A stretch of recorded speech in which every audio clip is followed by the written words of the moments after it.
Hello Philippines and hello world! Welcome to our channel Bawat Buhay May Kwento.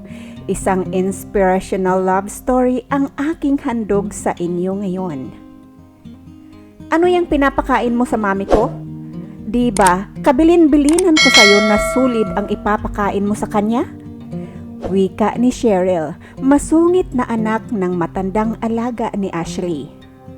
Ma'am, kung susundin ko po ang utos ninyo ay hindi po makakakain ang inyong mami kasi po hindi niya malunok, nabibilaukan po siya.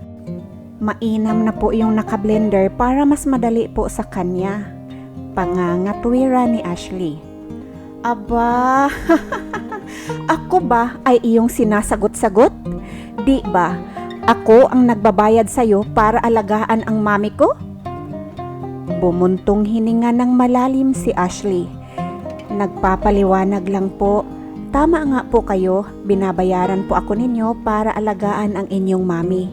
At kasama po doon sa aking pag-aalaga ay ang mapakain po siya ng tama. Nako, papalitan na lamang kita. Ayoko ng katulong na mas matapang pa kaysa sa akin. No, hindi mo siya pwedeng palitan. I love Ashley. Magaling siya at napakabait pang bata. Sabat naman ni Judith. Mami, matapang ito eh. Parang siya ang amo. Ikaw nga kasi ang matapang.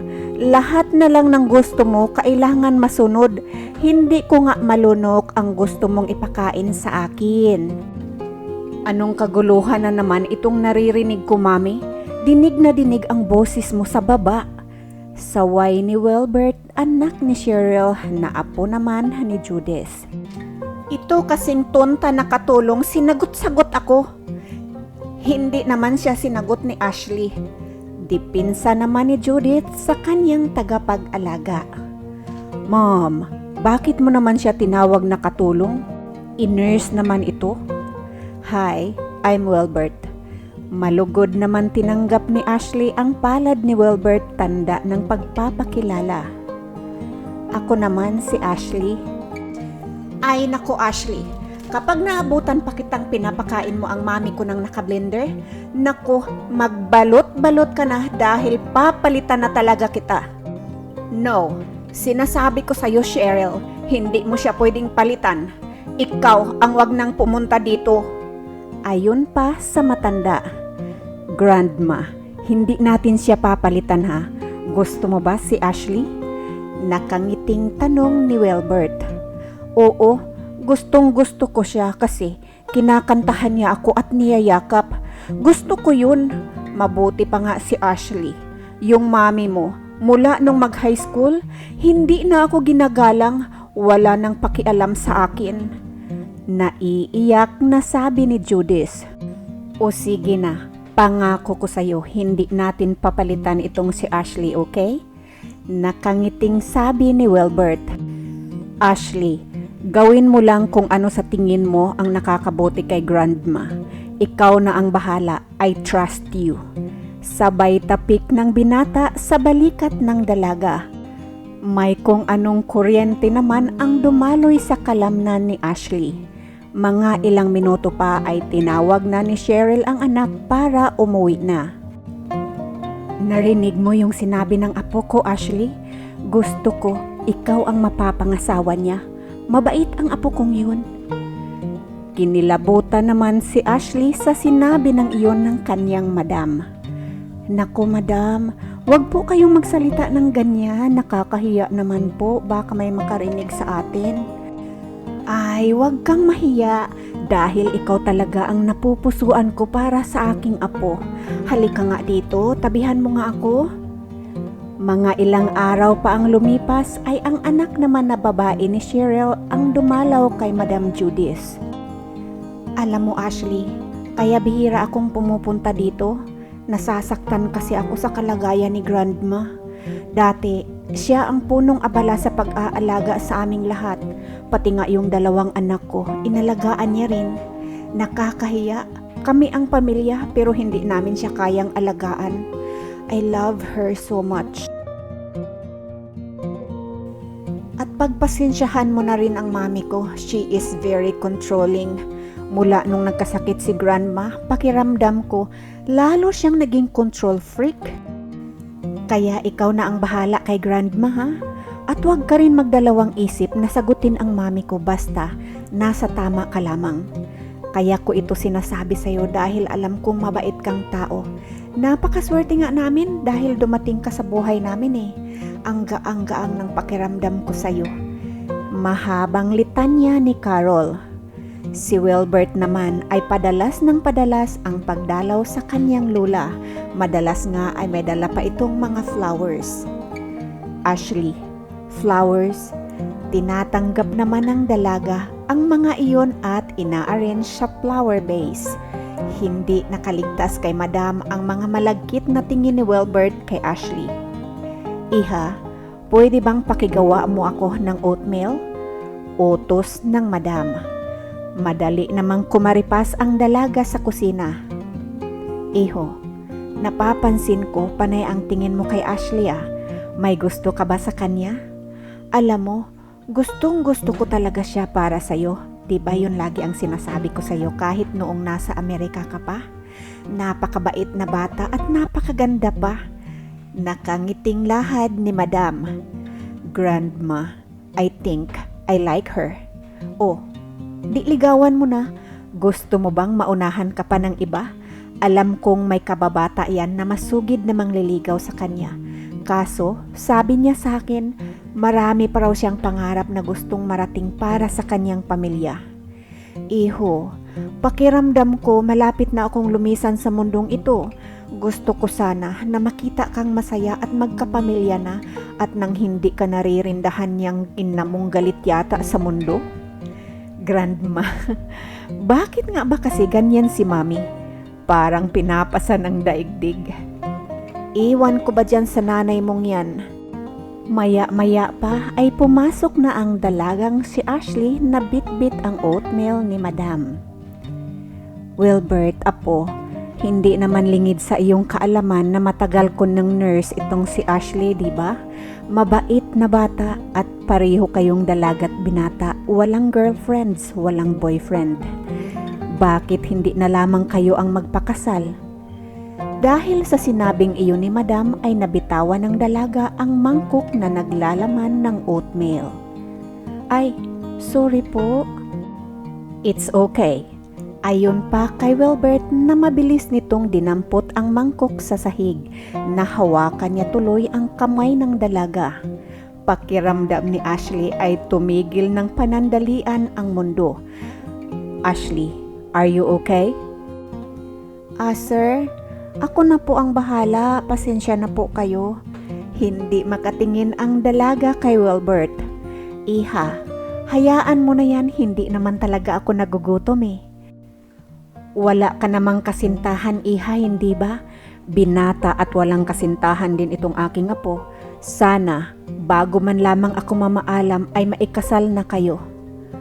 Madam, Grandma, huwag mong takutin si Ashley. Natatawang lahad ng binata. Pasensya ka na kay Grandma. Dagdag pa ni Wilbert. Lalong nanginig ang dalaga nang hinaplos ng binata ang kanyang likod dahil may kung anong kuryente ang dumaloy sa kanyang katauhan. Noong makaalis na ang binata ay agad na kinausap ng matanda ang dalaga. Iha, napapansin kong gustong-gusto ka ng aking apo. Sana magustuhan mo rin siya. Gusto ko siyang lumigaya. Napakabait ng apo kong iyon. Kahit nga noong nasa Amerika pa siya ay araw-araw niya akong tinatawagan, hindi ba? Hindi ka naman magsisisi kung siya ang iyong mapapangasawa. Madam, sana po ay hindi ninyo hihilingin sa akin. Ayokong magalit sa akin si Madam Cheryl. Ay naku, Iha, huwag kang mag-alala. Lagi namang galit ang anak kong iyon. Hindi ko nga maintindihan kung bakit masungit ang batang iyon eh. Hindi ko naman siya ipinaglihi sa sama ng loob. Ang saya ko kaya noong pinagbubuntis ko siya. Ang importante, kung gusto mo rin ba ang apo ko?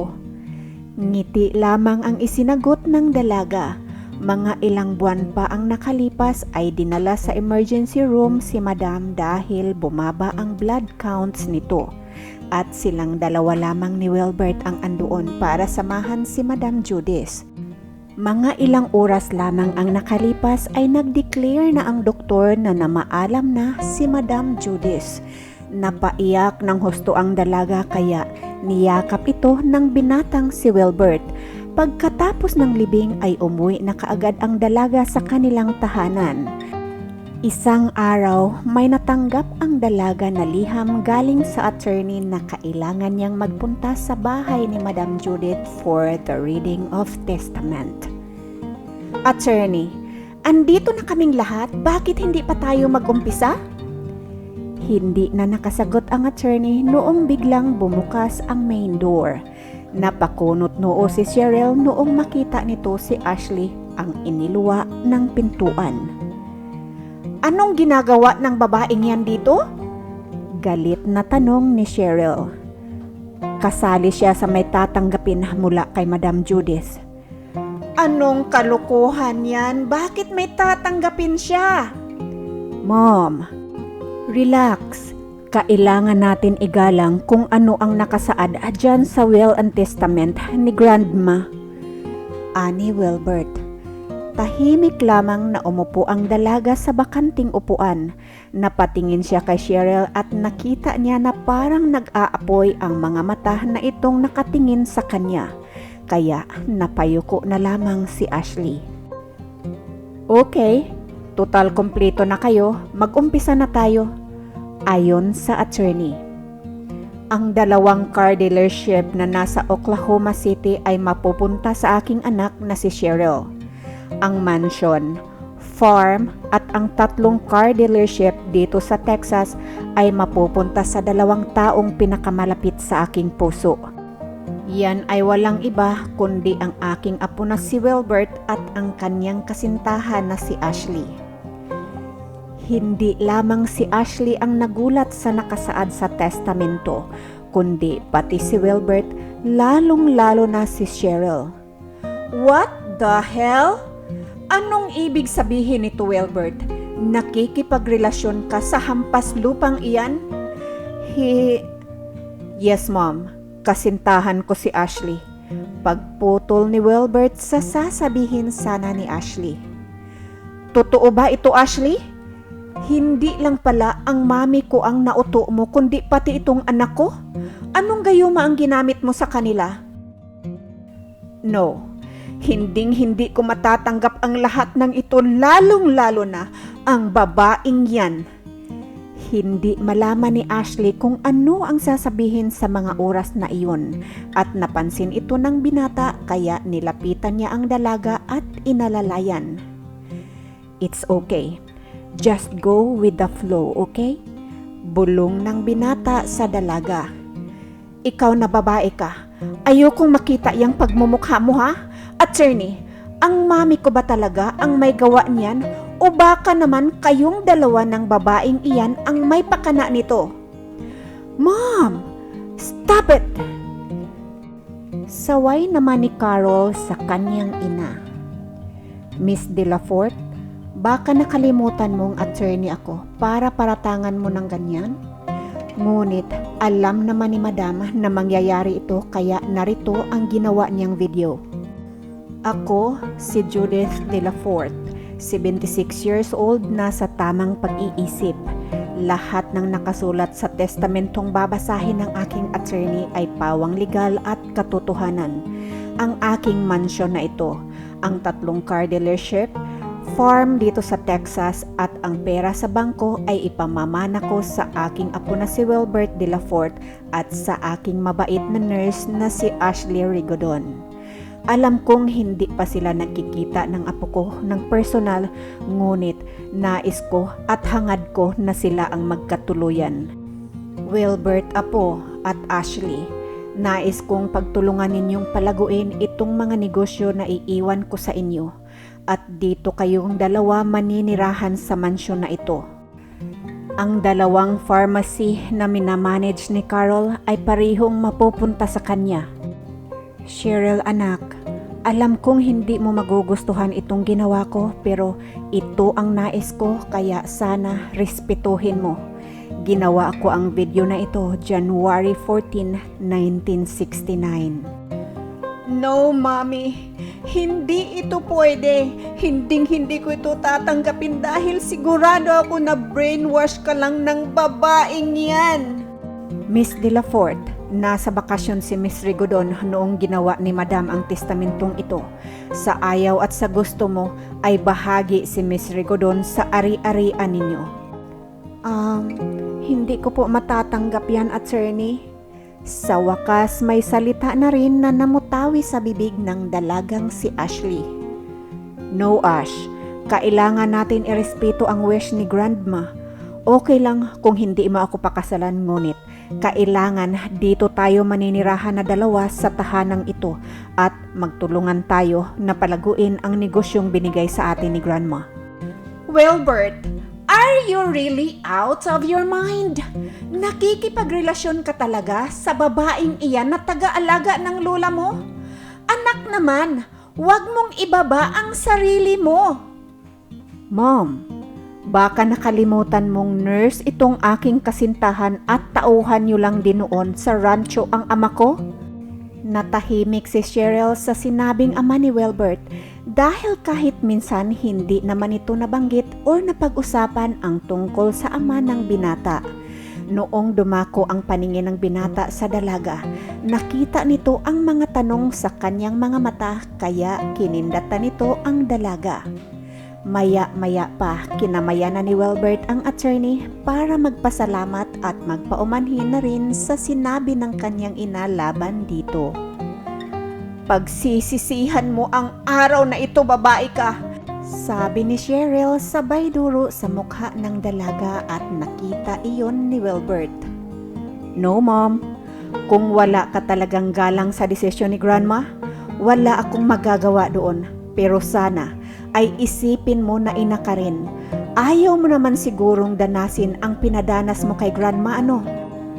Mom, gusto ko lang ipaalam sa iyo kahit nasa Amerika ako ay alam ko kung ano ang mga nangyayari dito. Kaya kung ano man yang tumatakbo dyan sa ulo mo, pakiusap kong huwag mo nang ituloy. Dahil sinisigurado ko sa iyo na protektahan ko itong babaeng kasintahan ko laban sa iyo.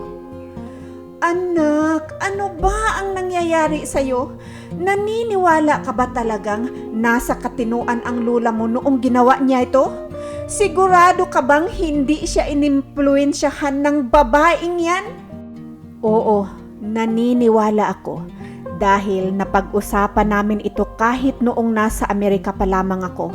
Alam ko lahat dahil saksi ako noong ginawa nila ang testamentong ito through Zoom meeting. Kung titingnan mo ng mabuti ang papel na hawak mo, may makikita ka dyan na pirma ko via electronic sign. Sa totoo lang, wala ka naman talaga dapat manahin eh. Ako ang nagkumbinsi kay Lola na sa'yo ipamana ang 2 car dealership doon sa Oklahoma. Kaya kalimutan mo na ang mga binabalak mo dito sa aking mapapangasawa dahil ako ang makakalaban mo. Hindi ako makapaniwala sa mga narinig ko mula sa iyo, anak. Ano ba ang nangyayari sa iyo? Anong pinakain sa iyo ng babaeng yan? Anong kasinungalingan ba ang pinagsasabi sa iyo ng lola mo? Mom, matanda na ako para magpaloko. Siya nga pala, nakilala ko na ang ama kong matagal mo nang itanago sa akin. At kung wala ka nang sasabihin, makakaalis ka na dahil mula sa araw na ito, dito na kami titira ng pinakamamahal kong si Ashley. Diyos ko, mababaliw yata ako sa mga pangyayaring ito. Paano kami naging magkasintahan ng taong ito ni hindi man lamang nangliligaw sa akin? Bulong ng dalaga sa kanyang isipan. Nakaalis na si Cheryl, ngunit hindi man lamang natinag si Ashley sa kanyang kinatatayuan. Nagulat na lamang ito noong akbayan siya ni Wilbert kaya napaiktad ang dalaga. Lumayo ka sa akin at huwag mo akong hawakan. Ano ba itong mga nangyayari? Bakit wala ka namang nabanggit sa akin? At Paano tayo naging magkasintahan? Gayong hindi ka naman ang ligaw sa akin. Napangiti ang binata. Alam mo, nasa Amerika pa lamang ako ay binibida ka na sa akin ni Grandma. Pinakita niya nga sa akin ang mga pictures mo at mahal na mahal ka ng Grandma ko. Noong una nga kitang nakita, hindi agad ako nakapagpakilala sa iyo dahil naunahan ako ng hiya. Dahil sa ginawa ng mami ko, pero at least naman bago kami nakaalis nakapagpakilala ako sa iyo, di ba? At yung mga flowers na dala-dala ko tuwing pumupunta ako dito, para talaga sa iyo yun. Sana wag kang magalit kay Grandma. Sinabi ko na sa kanya na mahal na kita noong una pa lamang kita nakita in person. At nakita ko kung paano mo siya alagaan, napatunayan kung tama nga ang Grandma ko. Nakakasiguro kasi siya na aalagaan mo ako at mga anak natin nang higit pa kung paano mo siya inalagaan. Nakangiting paliwanag ng binata. Uwi na ako. Hindi ko matatanggap ang mga ito. Sigurado akong hindi ako titigilan ng mami mo. Guguluhin niya ang buhay ko, tiyak ko yun. Ashley, hindi mo ba narinig ang sinabi ko kanina kay mami? Na kapag may ginawa siya sa iyong hindi maganda, ako ang makakalaban niya? Huwag kang mag-alala. Hindi kanya magagalaw. Wika ni Wilbert sabay hawak sa mga kamay ng dalaga. Bahay mo rin ito, kaya dito ka na rin tumira. Huwag kang mag-alala, marami namang kwarto dito, hindi ako tatabi sa'yo. Nakatawang sabi ng binata. Wilbert, hindi mo ako naiintindihan eh. May pamilya akong nangangailangan sa akin at hindi ko sila pwedeng pabayaan. Ako lang ang inaasahan nila. Problema ba yun? Dalhin mo silang lahat dito. Marami namang kwarto dyan na matutulugan nila. Ha? Lalong magagalit sa akin ang mami mo. Ano ba talaga ang kinakatakot mo, Ashley? Isa ka sa nagmamay-ari ng 3 car dealership dito. At andito naman ako. Poprotektahan kita. Wilbert, ayokong magkagalit kayo ng mami mo nang dahil lamang sa akin. Ipapatanggal ko ang aking pangalan sa testamento. Ashley, kung mahal mo si Grandma, wag na wag mong gawin yan. Tanggapin mo at tulungan mo na lang akong palaguin ang kanyang iniwan sa atin. Tara, sunduin na natin ang pamilya mo. Napaiyak si Ashley dahil hindi siya makapaniwalang nagbago ang buhay niya sa isang kisap mata lamang. Madam, hindi mo naman kailangan gawin ito. Kalabisan po itong iniwan ninyo sa akin. Hindi ko tuloy ngayon alam kung ano ang aking gagawin. Kaya nilapitan ng binata ang dalaga at niyakap niya ito. Alam kong nabigla ka sa mga pangyayari. Mantakin mo, nagka-boyfriend ka nang hindi mo alam. Pero tulad nga ng sinabi ko kanina, hindi ako makikitulog sa kwarto mo. Magtulungan na lamang tayo na palaguin itong naiwan sa atin ni Grandma. Gusto kong malaman mo, mahal kita. Dati pa nga sinabi na ni Grandma sa akin na dapat magtapat na ako sa'yo. Kaso lang, nahiya ako eh. I'm sure, masisiyahan siya kapag tinanggap mo ako bilang iyong kasintahan. Sayang nga lamang, kung kailan ko balak ng magtapat sa'yo ay siya namang paglisan niya. Wilbert, hayaan mo na muna akong umuwi sa amin. Kailangan kong pag-isipan ito. Wala akong alam sa negosyo, tanging pag-nurse lamang ang alam ko. Hindi mahirap yan. Kung gusto mo, mag-aral ka ng business management. Tutulungan kita. Ito ang magiging bahay mo. Hindi mo naman kailangan kalimutan ang pagiging nurse mo. Kung gusto mo talagang umuwi sa inyo, hayaan mo akong ihatid kita sa inyo, ha? Tumango lamang ang dalaga. Pagdating nila sa bahay, anak, siya ba yung apo ng alaga mo? Ay, tama ka nga. Tunay ngang napakagwapo ng binatang ito. Napapikit ang dalaga sa sinabi ng ina at pinamulahan ito ng kanyang mga pisngi. Parang gusto ng dalagang maglaho noong napatingin siya sa binata dahil nakatingin din pala ito sa kanya at mukhang nanonokso pa ang mga ngiti nito. Ako nga po yun. Magandang gabi po, Nay. Kamusta po kayo? Kailangan niyo pong sumama sa amin at doon na po tayo titira sa mansyon na bigay ni Lola sa amin dalawa ni Ashley. Si Wilbert na ang sumagot nang hindi nakapagsalita ang dalaga sa winika ng kanyang ina. Nang laki naman ang mga mata ng nanay ni Ashley.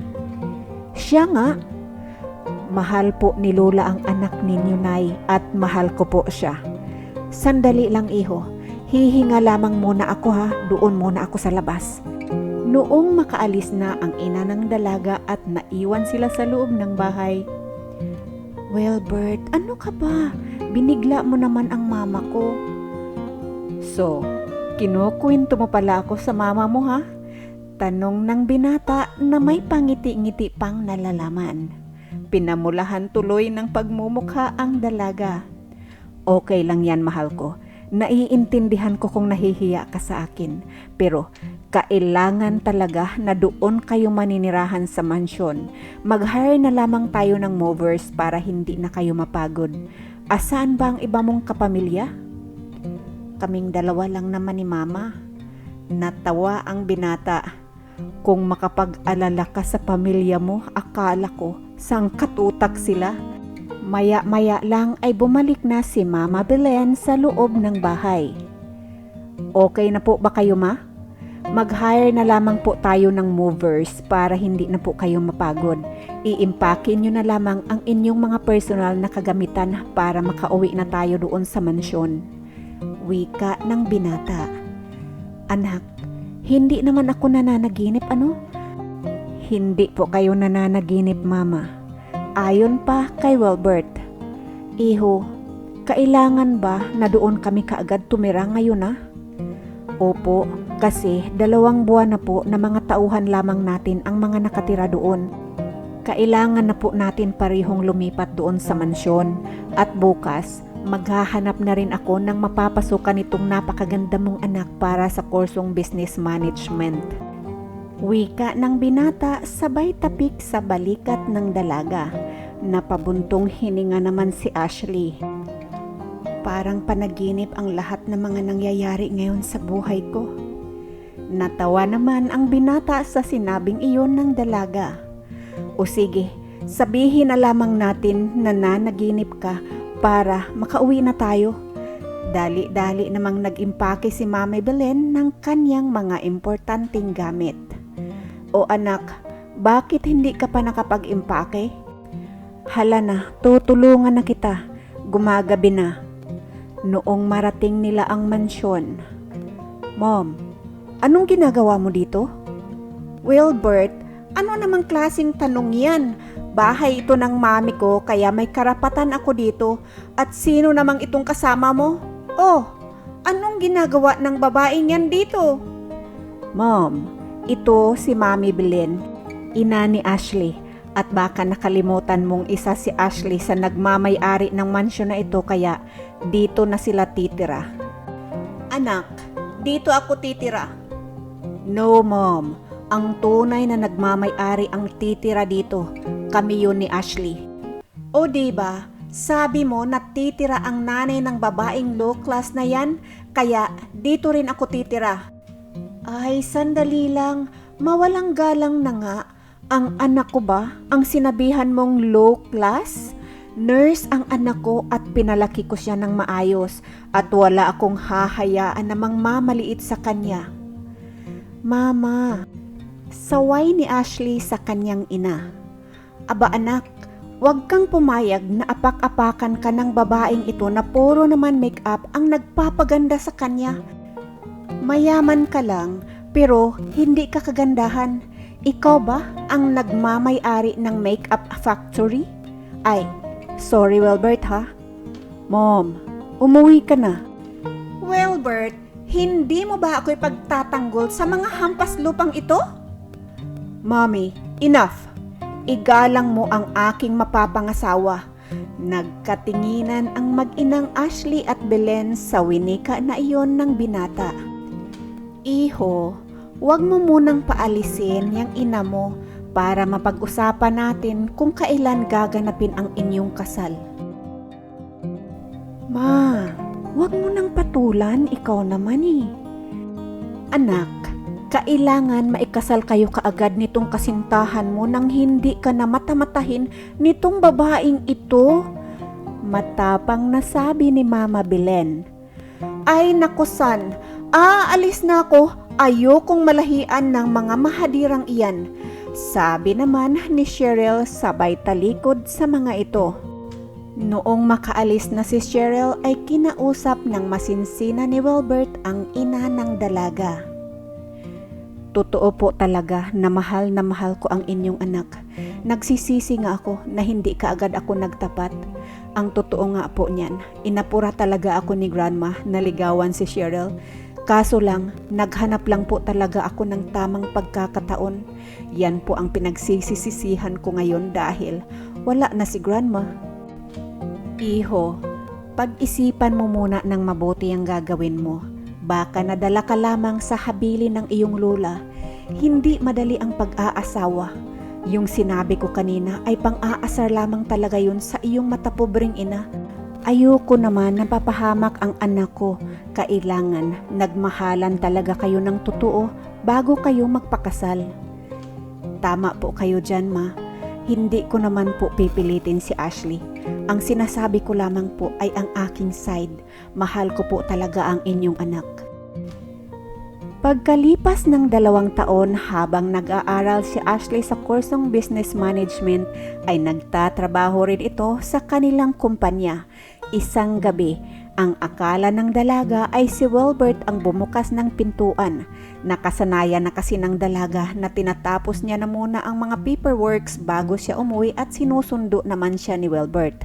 Ngunit, laking gulat ng dalaga na ibang tao ang bumulaga sa pintuan ng kanyang opisina. Ay, nakakagulat naman kayo kuya. Trabahante po ba kayo dito? Ngayon ko lang kasi kayo nakita. May kailangan po ba kayo? Ikaw ang kailangan namin. Nahintakutan ang dalaga, kaya dali-dali nitong pinindot ang cellphone niya para tawagan si Wilbert. Ako ang nauna ha? Wika ng isang lalaki. Hindi pwede. Ako ang mauuna. Ayoko ng tira-tira mo. Sige, ganito na lang. Kung sino ang makahuli sa kanya ay siya ang mauuna.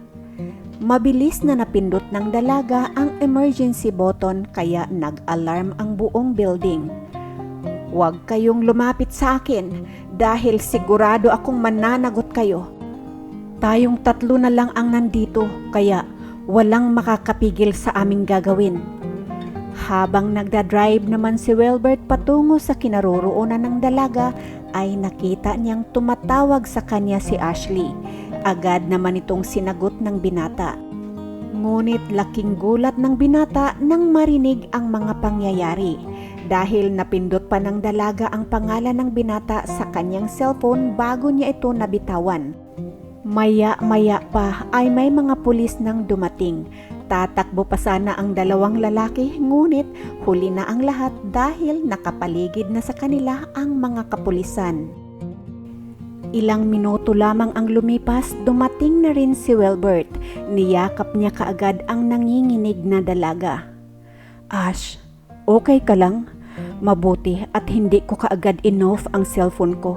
Ang akala ko aksidente lang na napindot mo ang aking pangalan. Nagulat ako noong marinig ko ang sigawan ninyo dito. At noong napakalma na ng binata ang dalaga ay pinaupo niya ito at binalingan na ang 2 lalaki at pinagsusuntok niya ang mga ito. Paano kayo nakapasok dito ha? Sagot! Sabay suntok ulit sa mga salarin. Kung hindi kayo sasagot, ipapahanap ko ang inyong mga pamilya at makikita ninyo kung ano ang gagawin ko sa kanila. Inutusan kami ng mami ninyo. Parang may apoy na lumabas sa mga mata ni Wilbert sa narinig. Iyon naman ang pagdating ng right hand ni Wilbert. Edwin, ikaw na ang bahala dito. Chief, dalhin nyo na ang 2 iyan. Papupuntahin ko na lamang ang lawyer namin doon bukas at siya na ang bahala sa mga yan. Hinila ng binata ang nanginginig na dalaga. Well, Bert, saan ba ang punta natin? Ibang daan yata ang tinatahak natin ah. Pupuntahan natin ang magaling kong ina. After 8 hours of travel, narating na rin nila ang kinaroroonan ng ina ng binata. O anak, anong nakain mo? Or, ninyo? Hindi welcome ang babaeng yan dito sa pamamahay ko. I can't believe that you go this far, Mommy. Ikaw ang tatanungin ko, anong nakain mo?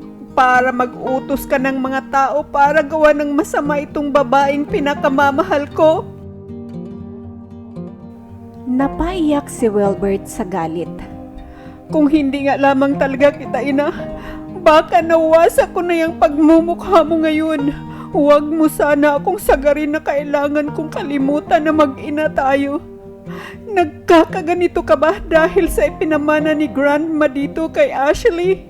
I am telling you right now. Wala ka naman talaga dapat na makuha kay Grandma. Nakiusap lang ako. Alam niyang nilalason mo siya at ako ang nag-utos sa mga tauhan sa mansyon na huwag ipakain kay Grandma ang mga pagkaing dala-dala mo. Ako rin ang nag-utos kay Manang Biday na ipacheck ang mga pagkain na dinadala mo para kay Grandma. Gusto mo bang isama ko pa yan sa kaso na kahaharapin mo ngayon? Hindi nakasagot si Cheryl sa sinabi ng kanyang anak. Mahal na mahal ka ng iyong ina, Mami. Ayaw niyang kasuhan ka dahil anak ka niya. Gusto niya lang talaga malaman kung bakit mo yun nagawa sa kanya pero wala kaming makitang rason. Lalong nanginig ang dalaga sa mga narinig. Let's go, babe. Baka ano pa ang magawa ko dito. Sumunod na lamang ang dalaga na walang kaimik-imik. Wilbert, aalis na kami ni Mama sa mansyon mamaya. Ayokong ang mga yaman na ito ang magpapahamak sa akin. Mahal kita at ibinigay ni Grandma sa iyo ang lahat ng yaman na yan kaya hindi ka aalis sa mansyon. At kukuha na rin ako ng security para siguradong walang makakalapit sa iyo. Kaya mo pa bang mag-drive? 8 hours pa ang lalakbayin natin. Mas mainam siguro kung magpahinga na muna tayo sa hotel? That is a good idea. Sagot ni Wilbert. Nako, ang dami na palang miss call si Mama. Kawawa naman, hindi siguro yung nakatulog. Babe, tatawagan ko lang si Mama ha? Napatingin ang binata sa tinura ni Ashley. Ngumiti ang dalaga sabay sabing, I love you. Napaiyak si Wilbert. Niyakap nito ang dalaga at tinampian ng halik sa kanyang mga labi. Sandali lang, babe. Nagre-ring na ang cellphone ni Mama. Anak, asan ka ba? Nag-uumaga na. Sunod-sunod na tanong ni Mama Belen. Mama, sorry po, na low battery po kasi ang aking cellphone. Andito po kami ni Wilbert sa Oklahoma. Sorry po talaga na hindi po kami nakapagpaalam. Babalik din naman po kami kaagad dyan. Please, magpahinga na po kayo, Mama. Sorry po ulit. I love you. Oh, umiiyak ka ba?